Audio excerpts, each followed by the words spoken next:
Ayan, kagabi pa to umuulan. Patuloy pa rin sa baha doon. Doon banda, sobrang baha na. Ayan.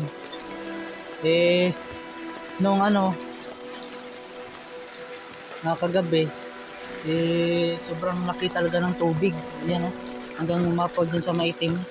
Ngayon, pababa na siguro pag patuloy itong umuulan, talagang aabot na naman to sa bahay namin. Kasi nung nakaraang taon, umabot talaga sa bahay kasi malakas yung gabi kasi yung nangyari. Sobrang gabi talaga nangyari. Bandang 7 PM pa lang umabot na sa sahig namin sa bahay. At saka yung mga kapatid ko at si mama lumikas na dun kay Lola. Nandun na sila. Kaya puntahan natin doon.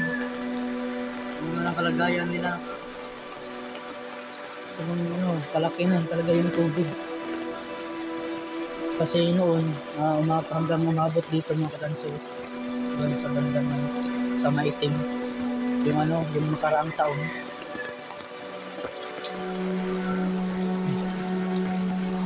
Yabang namin gabi pa kasi ito malapit na umapaw sa namin. Yan, inilikas ko na sila si mama doon sa bahay nila Lola.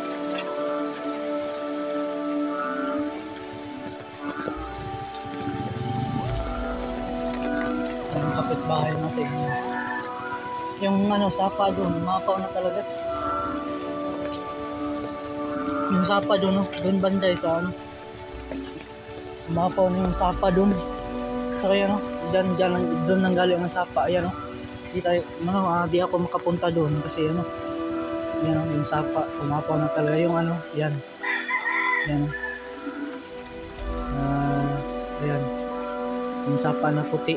Ayan, umapaw na. Kaya ayan, patungo yung tubig dito.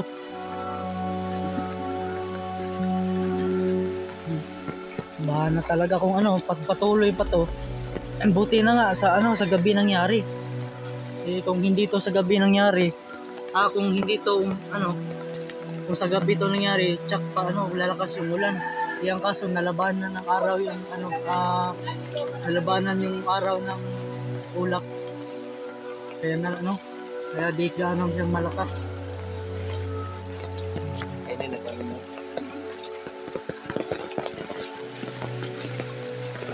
Ito yung nangyari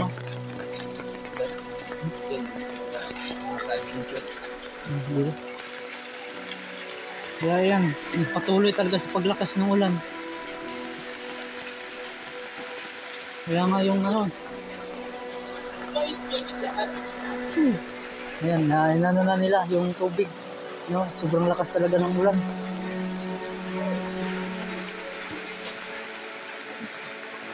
Doon sa kalsada, siguro siguro mamaya siguro to mga kadansoy, lalakas pa siguro to. Kaya ayan, dito na tayo kay bahay ni Lola. Dito na tayo sa bahay nila dito kasi kabahay lang to. Yung mga motor ng kapitbahay dito nilagay kasi malayo yung di siguro ito maabutan pag dito pumapatuloy. Dahil yung kapatid ko at Lola at mga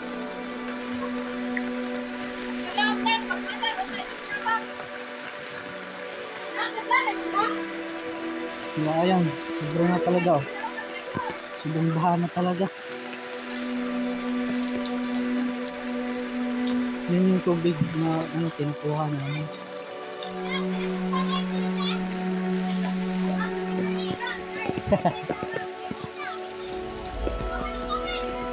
Napasukan na daw ng tubig yung bahay nila.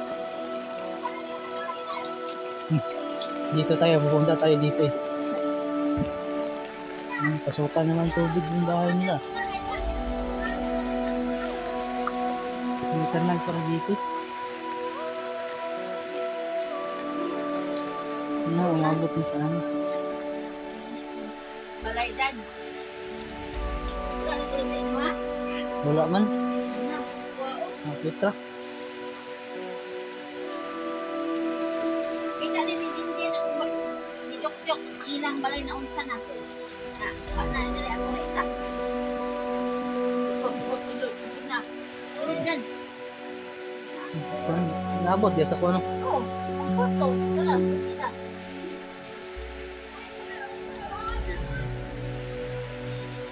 Pakita na ni Vincent, nitundok. Hindi kay nagdasika. Yung bahay nila kapitbahay natin abutan na ng tubig. Sa ano pa to, madaling araw pa to, na naabutan. Sa ano pa, umaga.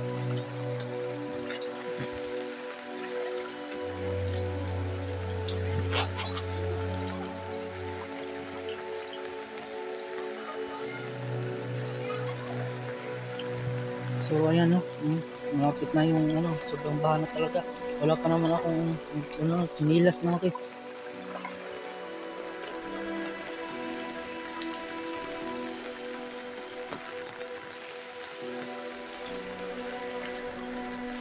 Ngayon ayan, kagagawa lang din yan ng hollow block.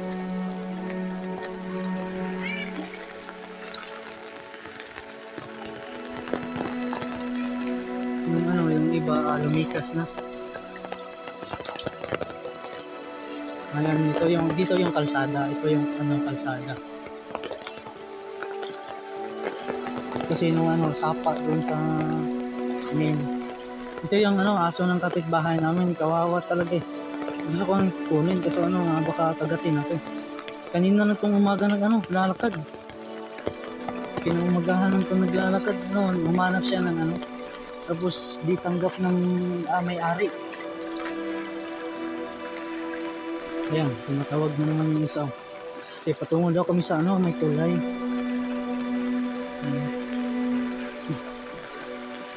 Ayan ayan.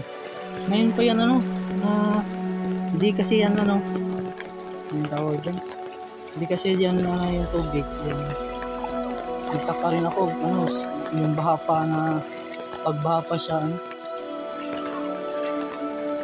sobrang baha na talaga ng Pagansay.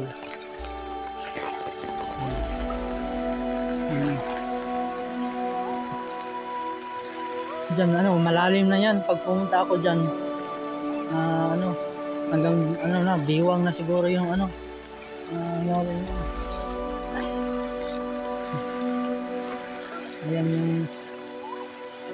yung sobrang taas na talaga ng tubig. Pag abutin pa to ng bukas o lilikas na talaga kami.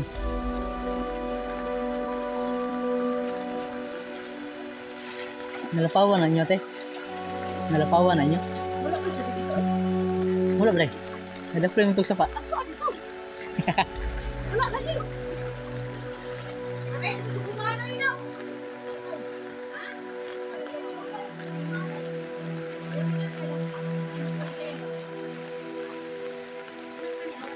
Yan pa yan, pag pumunta ako doon, malayo na yun.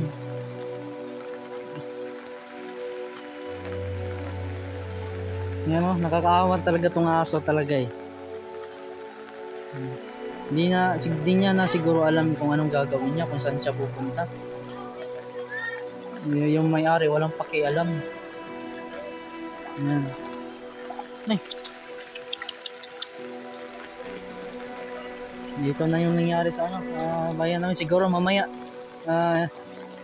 mga kadanso, i-update ko na lang kayo mamaya mag-video na ako mamaya kung lalakas pa to ng lalakas pa tong tubig kasi di pa to tubig dito palagi lang tayo siguro maya siguro mga kadanso tataas na yung tubig. Umiiyak na kung anong gagawin niya. Humingi siya ng tulong kasi mga kadanso iyok ko muna to at saka mamaya siguro kailangan ko muna yung flatboat. So ngayon mga kadanso dito pala sa likod sobrang baha na yung mga bahay nila napawalan ng tubig. Yung bahay dyan saan dyan banda sa likod dyan puno na ng tubig, di makalabas yung tubig kasi nakaharang kasi yung pader na ayan, nakaharang kasi yung pader na yung tubig dyan nag-stay lang, ayan, hindi gumagalaw. Kaya yung tubig, so dyan sila nagtipon-tipon. Kaya nga rin, dyan nga rin.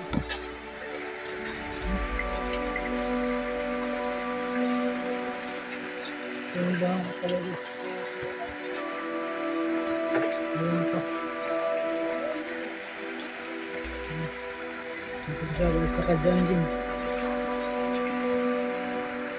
Yun yung sabi ko kanina sa likod. Kasi patuloy pa rin yung pag-ulan eh. Patuloy pa rin yung ulan. Patuloy din yung tataas yung tubig. Yung di ba kung kailan ko pa titigil.